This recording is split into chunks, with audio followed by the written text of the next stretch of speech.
వేడి వేడి అన్నంలోకి ఈ బీరకాయ ఉల్లికారం వేసుకుని నెయ్యి గాని నూనె గాని కలుపుకుని తింటే చాలా రుచిగా ఉంటుందండి.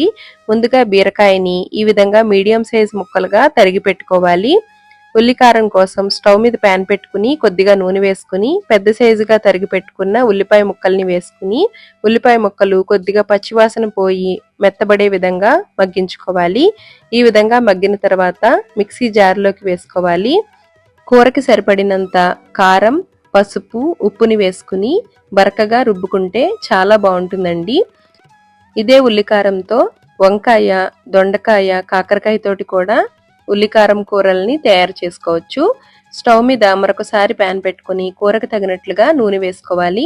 వేరుశనగ నూనె వేసుకుంటే రుచి చాలా బాగుంటుందండి. నూనె వేడైన తర్వాత మినప్పప్పు, ఆవాలు, జీలకర్ర, కరివేపాకు వేసుకుని పోపు బాగా వేగిన తర్వాత తరిగి పెట్టుకున్న బీరకాయ ముక్కల్ని వేసుకోవాలి. బీరకాయ ముక్కలు తరిగే ముందు రుచి చూసుకోవాలండి. అప్పుడప్పుడు బీరకాయ చేదుగా ఉంటుంది. ఇలా బీరకాయ ముక్కలు వేసిన తర్వాత మూత పెట్టుకుని మీడియం ఫ్లేమ్లో పెట్టుకుని బాగా మగ్గించుకోవాలి. లో ఫ్లేమ్లో పెట్టినట్లయితే నీరు అనేది ఎక్కువగా వస్తుందండి. మీడియం ఫ్లేమ్లో పెట్టుకుని కలుపుతూ మగ్గించుకోవాలి.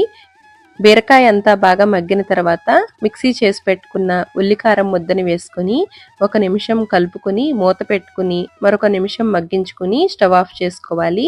వేడి వేడి అన్నంలోకి నెయ్యి వేసుకుని కానీ వేరుశనగ నూనె వేసుకుని కానీ కలుపుకుని తింటే చాలా రుచిగా ఉంటుందండి. పిల్లలకి లంచ్ బాక్స్లోకి ఉదయాన్నే హడావిడి లేకుండా చాలా సింపుల్గా తయారు చేసుకోవచ్చు. ఈ వీడియో మీకు నచ్చితే లైక్ చేయండి. Thanks for watching.